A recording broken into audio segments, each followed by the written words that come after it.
నిర్మల్ జిల్లా బాంసాలోని ఫూలే నగర్లో పోలీసులు కార్డన్ సెర్చ్ చేశారు. బాంసా ఏఎస్పీ అవినాష్ కుమార్ ఆధ్వర్యంలో పోలీసు సిబ్బంది తనిఖీలు చేపట్టారు. కమ్యూనిటీ కాంట్రాక్టర్లో భాగంగా పోలీసులు ఇంటింటికి తిరిగి సోదాలు చేశారు. సరైన పత్రాలు లేని 102 బైకులు, 4 ట్రాక్టర్లు, 2 ఆటోలను స్వాధీనం చేసుకున్నారు.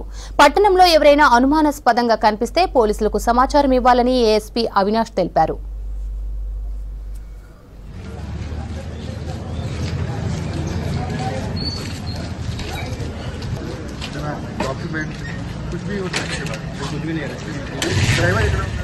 భాగంగా ఇక్కడ ప్రోగ్రామ్ కండక్ట్ చేయడం జరిగింది. మెయిన్ ఈ ప్రోగ్రామ్ ఇక్కడ కండక్ట్ చేయడానికి ముఖ్య ఉద్దేశం ఏంటంటే, మీ ఏరియాలోకి గుర్తు తెలియని వ్యక్తులు వస్తారు. వాళ్ళు ఎక్కడెక్కడో వేరే స్టేట్లలో ఉంటారు.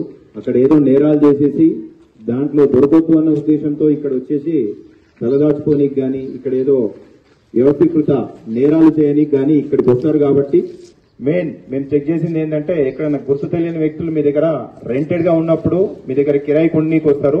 కంపల్సరీగా మీరు వాళ్ళ ఆధార్ కార్డు చూసుకోవాలా, వాళ్ళ ఐడెంటిటీ వెరిఫై చేసుకోవాలా. ఎవరో గుర్తు తెలియని వాళ్లకు మీరు రూమ్స్ ఇవ్వద్దు. వాళ్ళు మంచోళ్ళ చెడ్డోళ్ళ అని కనుక్కున్న తర్వాత ఇవ్వాలా. మీకు ఏదన్నా వాళ్ళ మూవ్మెంట్ మీద, కదలికల మీద అనుమానంగా ఉంటే స్థానిక పోలీసులకు మాకు సమాచారం ఇస్తే మేము వాళ్ళని వెరిఫై చేస్తాము. అదేవిధంగా ఈ వెహికల్స్ అన్ని పట్టుకొచ్చిన కారణం ఏంటంటే, అన్ని వెహికల్స్ యొక్క నంబర్ ప్లేట్లు కొన్ని తీసేసి ఉన్నాయి, కొన్ని విరిగిపోయినాయి ఉన్నాయి, కొన్ని చాలాన్లు రావద్దని చెప్పేసి దానికి నల్లటి కలర్ వేసిర్రు. ముందుంటే వెనుక నంబర్ ప్లేట్లు, వెనుకుంటే ముందు లేవు. అదేవిధంగా చాలన్స్ పెండింగ్ ఉన్నాయి. వెహికల్స్ కొని వేరేల పేరు మీద ఉన్న వెహికల్స్ అట్లనే నడిపిస్తున్నారు. మీరు వెహికల్ అమ్మితే కూడా చాలా ఏంటంటే, మీరు వెహికల్స్ అమ్మడం వల్ల మీరు మీ పేరు మీదే ఉంటుంది, వెహికల్ వేరేల పేరు మీద నడుస్తుంటది. అట్లయినా కూడా ఇబ్బంది. వాళ్ళు ఏమైనా నేరాలు చేస్తే మళ్ళీ అడ్రస్ మీద వస్తుంది. కాబట్టి పోలీసు వాళ్ళు మిమ్మల్ని పట్టుకునే అవకాశం ఉంటుంది.